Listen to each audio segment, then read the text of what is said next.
Unfortunately, Judges does start out with some bad news because we find the children of Israel again in sin. They've gone through the cycle of prosperity and then apathy and then bondage, and then they cry out to God and petition for God to help. God sends a judge. They go through a period of struggle, of battle, and then God sets them free, and then they enjoy prosperity again, which prosperity then leads to apathy, and then it leads to more bondage. Now, you don't have to have that. It doesn't mean that prosperity must always lead to apathy. I know that there are men and women of God who were very prosperous, and yet they stayed right with God, and they were able to be used of God in great ways because they dedicated their life, whether in poverty or in riches, to God.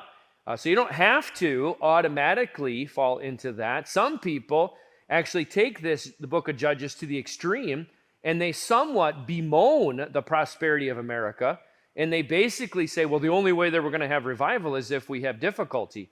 Well, I know that that is true to a degree, that we can have difficulty that leads us back to God, but I, for one, would rather avoid this. I'd rather just have God prosper us so that we have lots of money to send Bibles around the world, and that we have the freedom we have here, and that to whom much is given, much shall be required, and we just avoid this valley. That's what I would prefer, especially for my grandchildren's sake. And my children, I would rather have that. And so let's pray for that to happen. And that we don't have to feel guilty about God's prosperity in America. We can use it for His glory. But unfortunately, they are in evil. We find that in verse number 1, and the children of Israel did evil. And here's the word, I hate. Again. How many can relate to that? And you did evil again. Judges 13, verse 1. In the sight of the Lord, and the Lord delivered them into the hand of the Philistines 40 years. And there was a certain man of Zorah of the family of Danites, whose name was Manoah, and his wife was barren and bare not. We talked about this last week, so I don't want to take a lot of time on it, but God sees the difficulty that they're going through, and He doesn't ignore it. He doesn't leave them in it. He doesn't say, well, you got what you deserved. I'm so glad God doesn't give me what I deserve. I'm so glad when I walk out of the house and it's pouring rain, He sends somebody out with an umbrella.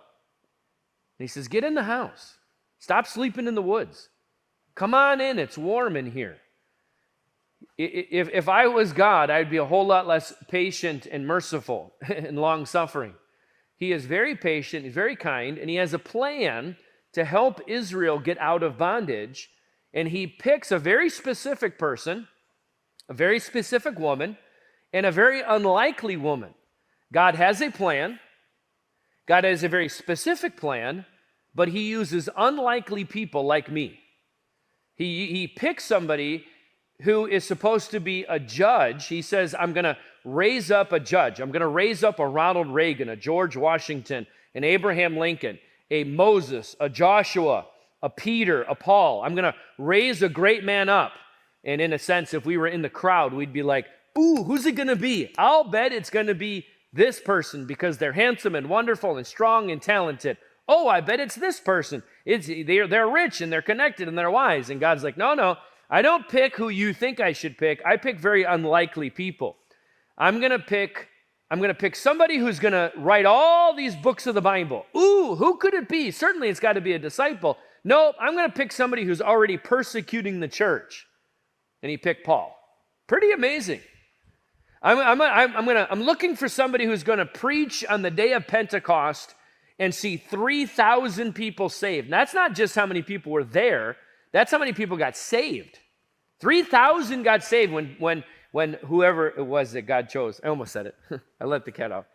But who does He choose? He chooses a foul-mouthed fisherman who had betrayed Christ. God chooses some very unlikely people.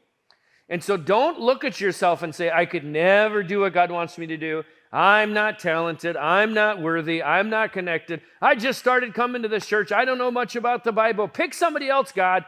He picks the right people for His jobs. He picks very unlikely people. And He says, I'm going to raise up a judge from this family. God, don't you know they don't even have a child? I know, don't worry. I'll sort it out.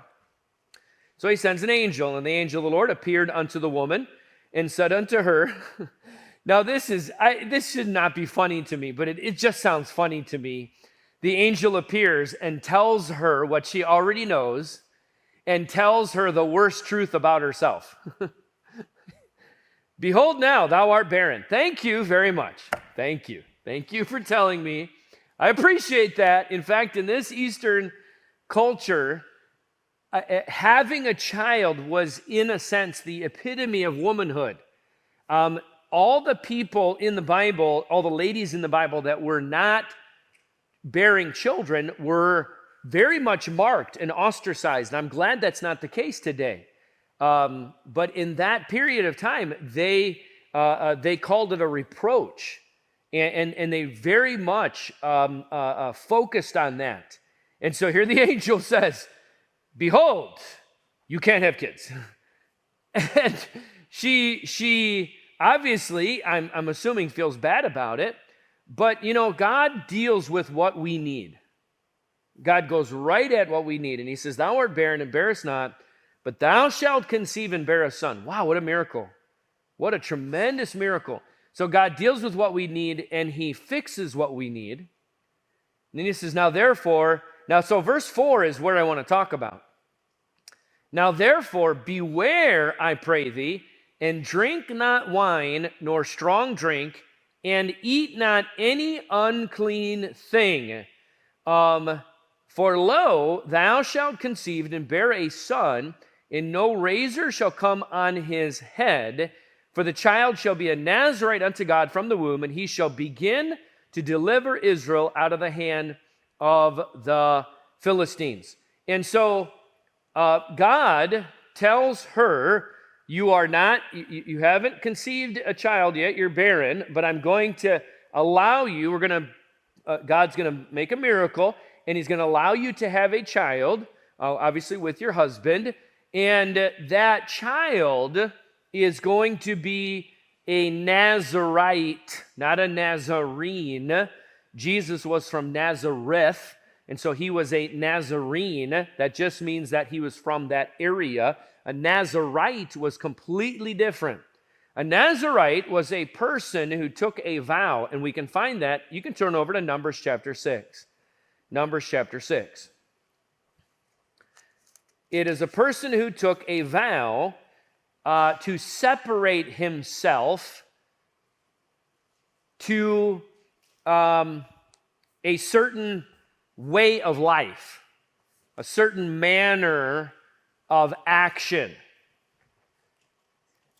He didn't necessarily do anything, like he wasn't necessarily a prophet, he wasn't necessarily in the priesthood, but it was a promise to keep certain rules for his own life, okay? And they are in particular things. So we find in Numbers chapter number 6, and we start right in verse number 1. It says, and the Lord spake unto Moses, saying, speak unto the children of Israel, and say unto them, when either man or woman shall separate themselves to vow a vow of a Nazarite, to separate themselves unto the Lord. So they're going to make a vow to follow certain codes of conduct that will make them different than the average. That in a sense, they're going to give up something that nobody else has to give up. Nobody else has to do this. It's a personal decision. As a way, as an outward sign to show their sacrifice or love for the Lord. Now, they didn't have to do it. It was a voluntary thing. And here's the rules, verse number 3. He shall separate himself from wine and strong drink. Now, I want to pause and say, when you find the word wine in the Bible, it can either be grape juice or it can be alcoholic grape juice, actual wine like we would understand today. And how you know the difference is based on the context.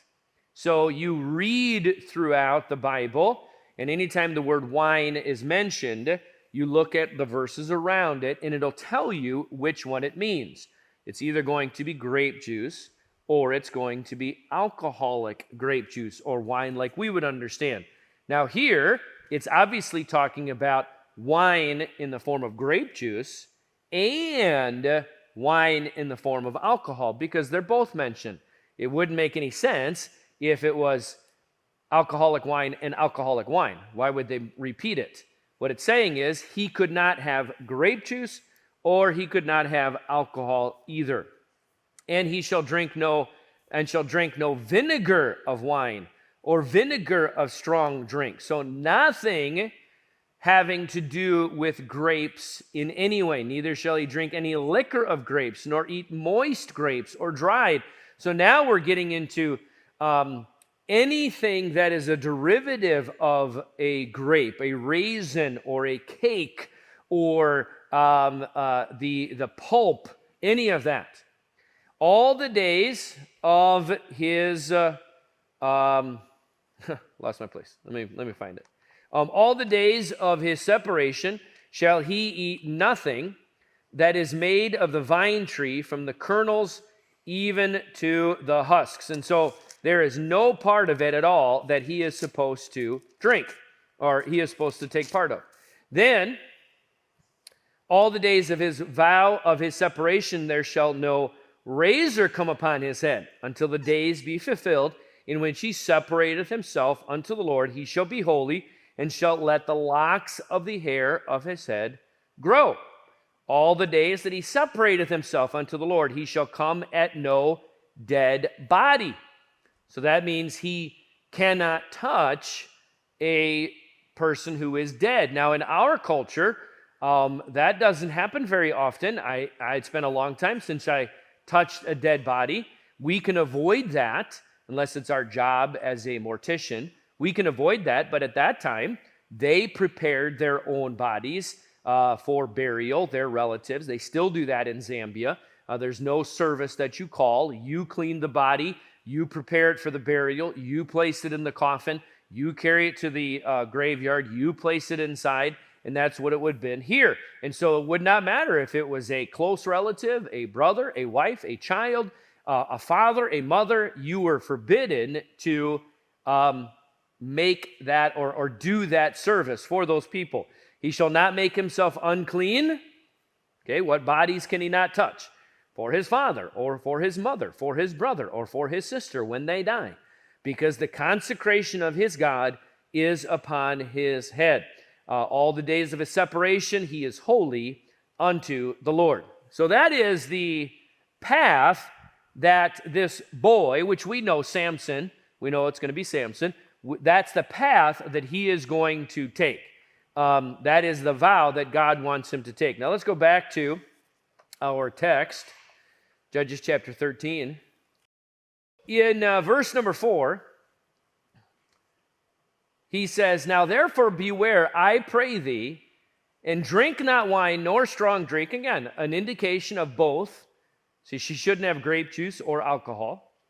"And eat not any unclean thing, for lo, thou shalt conceive and bear a son, and no razor shall come on his head. For the child shall be a Nazarite unto God from the womb, and he shall begin to deliver Israel out of the hand of the Philistines." Now we know that with Samson, it was his hair that eventually was shaved by the Philistines and so on. And so it would have been very long, because he would not have had a haircut all the way through his life. He would not have had a haircut until he was much older and with the Philistines later. So this is a massive mane of hair. But that decision, that vow, was made for him by his mother, by the angel. Here's what's amazing, is that she's making decisions about the future character of Samson. She's making decisions on what he is supposed to do in the future. Now, granted, she's doing it because the angel told her to. But if you think about just the concept of parents looking ahead and seeing the future of their children and them making decisions to set the children on certain pathways of character. Because really, this is about character. This is about vows. He was different than other people. He was going to look different than other people. He was going to act different than other people. He was going to make sacrifices that other people did not have to make. He was going to walk and talk differently. When you walked down the road, you could tell Samson was different. What a parallel. What a parallel for Christian parents today. What an example of parents today. And I know this is not necessarily the home builders crowd, and we've got a lot of people in here whose children are older. But just remember the principles of character, the principles of parents raising their children in this model of it's good and it is right for parents to train their children to have vows to God, to be different, to be special, to have a consecration to God. Just that principle. As a grandma and grandpa, as an elderly folk, believing that principle. Did you know that it is right for parents to tell children what to do? It is right for parents to decide for their children what they're going to do. Unfortunately today, that concept of the parents in charge of the children is almost lost on society. Good people question that principle. Well, I don't know if I could tell my children what to do. I don't know if I could impose upon them. I mean, I don't know if I'll squash their spirit. I'm afraid that I will crush their emotions, and I'm just afraid, and I don't know if I'm making the right decision. And so we kind of let each day decide for itself what's going to happen that day. Listen, parents are supposed to look ahead. Here's character in a nutshell. Parents are supposed to look ahead and see the good things they want for their children and the things that they want their children to avoid, which is the bad. So they see the bad, they want their child to avoid it, and they see the good, and they want their children to experience. So I would hope that when you want your children to grow up, they're going to get married and stay married because you don't want them to get divorced, right? So then you look at that situation and you say, what can I do today to prepare them for that? And that's really, in a sense, what is happening here. Now, I know I'm very much kind of picking this apart and going into detail, and the Bible doesn't share the detail with us, but this is the way to train and prepare and create a judge. It doesn't just happen by happenstance. It doesn't just happen one day that God makes a miracle and we run around and we speak in tongues and that's the revival we're waiting for. It happens because you train your child from the time he's 1, 2, 3, 4 years old and he doesn't even understand why he can't have a raisin. You say, just because dad said so, just because mom said so. And eventually when he's older, he realizes the importance of not having a raisin. But mom, the neighbor can have a raisin, but dad, the friend can have a raisin. Why can't I have a raisin? Because God said not to. And the faith and the trust that develops between mom and dad and the child. That sometimes you just have to do it because mom and dad said to do it. Mom and dad, my hair is all over the place. Why can't I get a haircut? Now, maybe that was an easy one. I don't know. Maybe he liked it that way. Maybe he mohawked it. Maybe he was the first one to have a mullet. I don't know. Probably not. But you think how this all played out in Samson's life.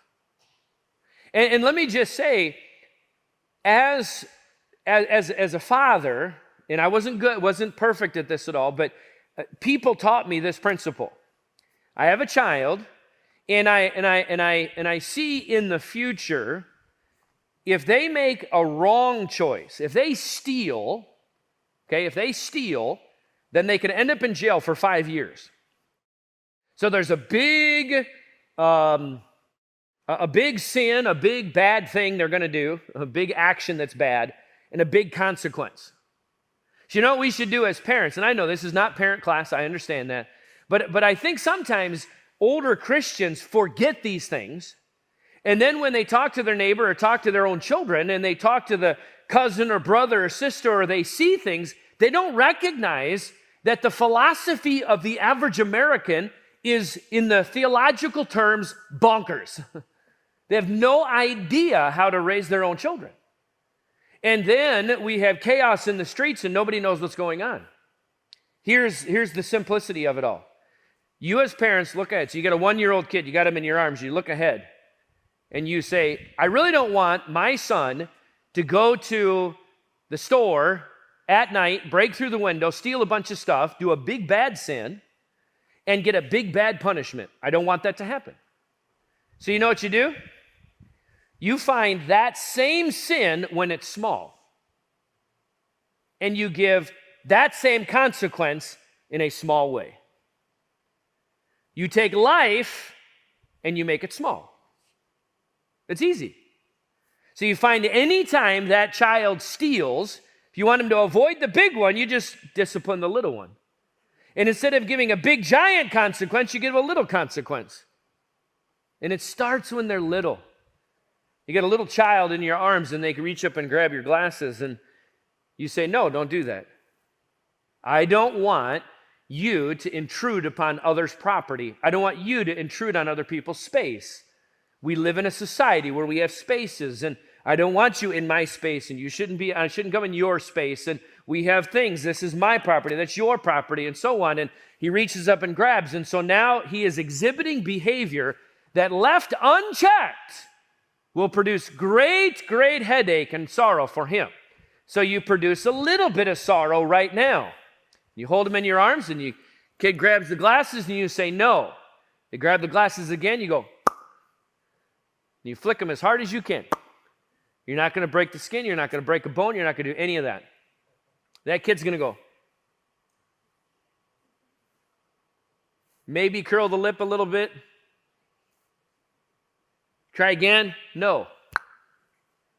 You know what's amazing? Kids aren't dumb. Kids aren't dumb.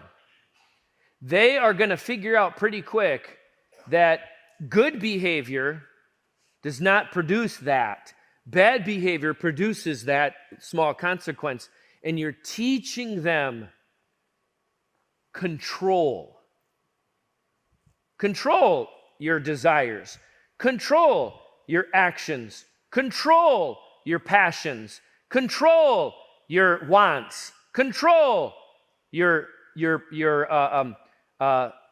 desires. Control those things. But you got to do it first. Samson's mother, now here's the amazing thing. It never actually says Samson's mother was a Nazarite. It doesn't say that. It says he's supposed to be a Nazarite, but the angel told her, you don't do it first. Now, I don't know if she continued to do it. I don't know if what part of her character, if it was a permanent thing, but he told her first. And I love that principle because it's like, look, I can't expect my child to be honest unless I'm honest. I can't expect my child to pay his bills unless I pay my bills. Can't expect my child to be loyal. I can't expect my child to avoid pornography unless I avoid pornography. It's got to start with me first. But then you teach them, control yourself. Control yourself. Now, this thing about character and this thing about control and this thing about being a Nazarite, it can sometimes feel like it's overbearing or burdensome. And that's probably the biggest criticism of this philosophy, okay? Because people take the idea of control to the nth degree. So, yep, I'm going to tell my children what to do. That's right. When they're 5, they're going to obey me. When they're 10, they're going to obey me. When they're 15, they're going to obey me.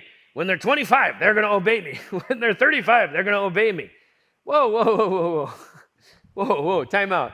It's actually not about you controlling them. It's you teaching them to control themselves. That's really the key.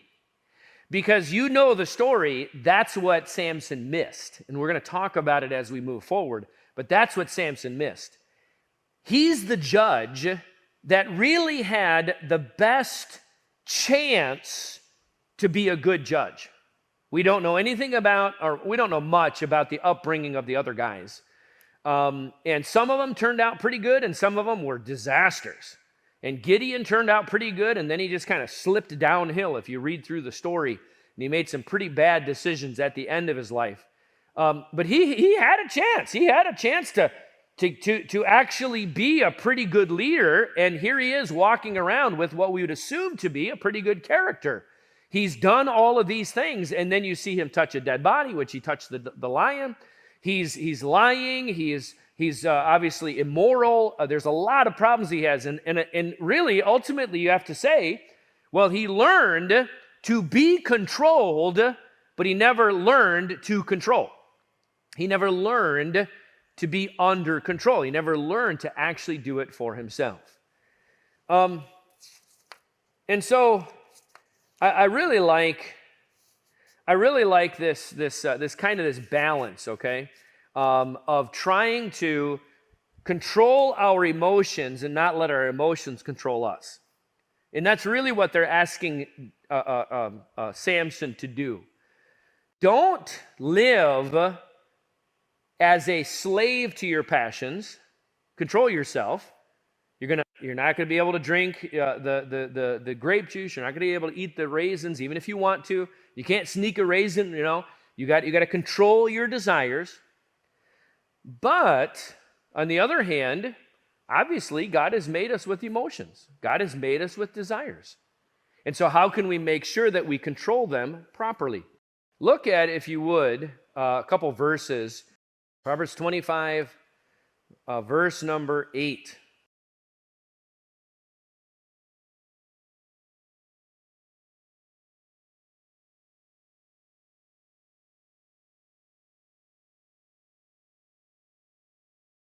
Okay, go not forth hastily strive. Our emotions. Well, I'm going to give him a piece of my mind. And you only know half the story. Then you find out the whole story and you're embarrassed. Verse 19, 25:19.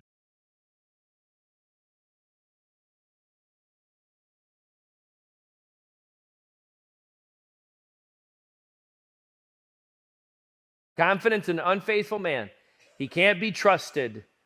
He's not going to stick to the job. He's going to quit when it's hard. Doesn't have that character. Verse 28.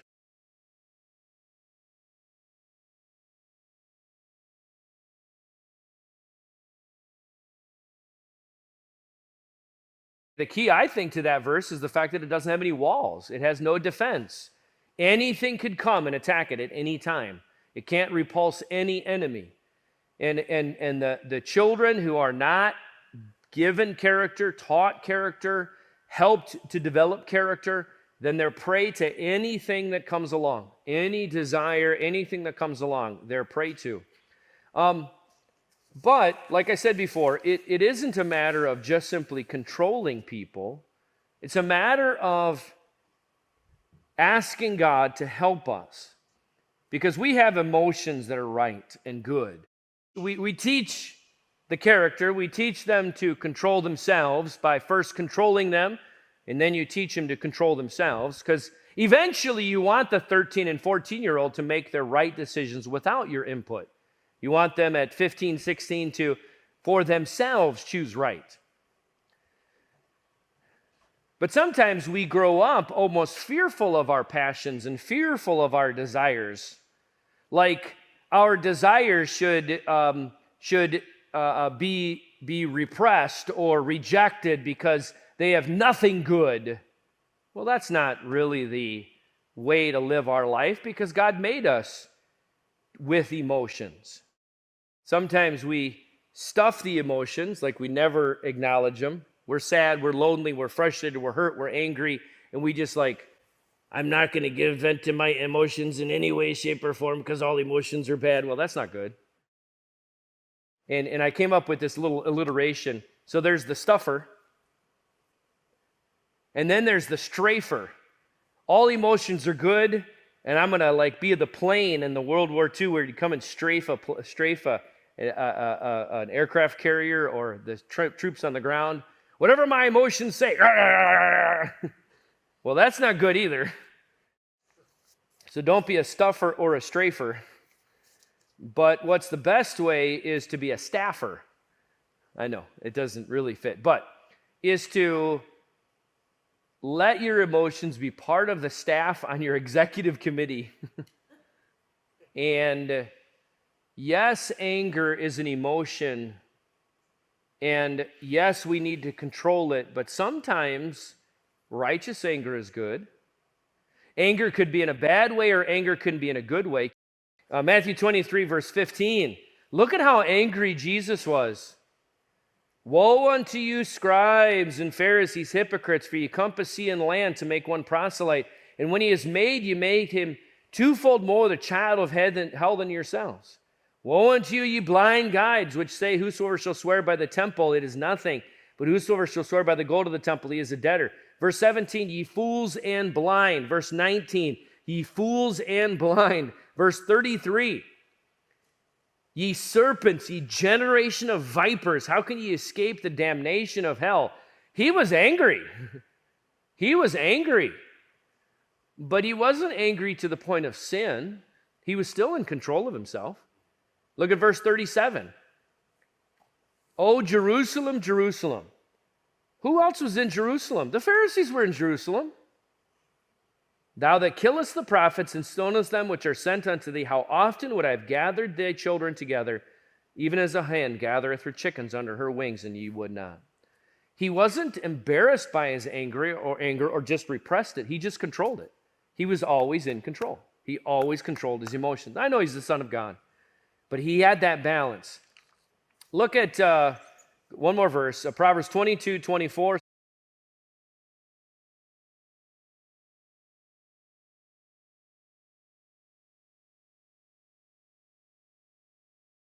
So obviously that's anger in a bad way.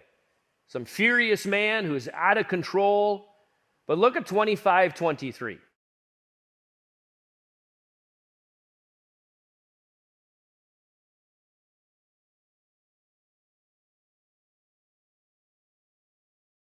So somebody comes up and starts to gossip to you and is disloyal and trying to spread bad things about someone, you're allowed to get angry. You're allowed to have an angry countenance. You're allowed to show your emotion at a bad sin that you see. So man, like, oh, what do I do? I mean, I thought we were just supposed to control and repress. No. Emotions are good. Frustration is a natural thing. Sadness, loneliness, happiness, anger, all of those are natural. They're like horses in the stall. And I know I've given this illustration a lot of times, but and it might be oversimplification, but they're horses in the stall that we're all made with. And they're good. And some of us are made with a big giant horse in emotions or compassion. And some of us have compassion. It's a little pony. Never comes out. We don't even know if it's there. But you have all of these things, and the key is to teach your children to go into their barn and harness those horses and then control them as they walk through life. And then they're able to function normally as long as they're harnessed, as long as they're used properly. But they're bucking bronchos, unfortunately, when they're first put into the barn. They're not controlled naturally and normally.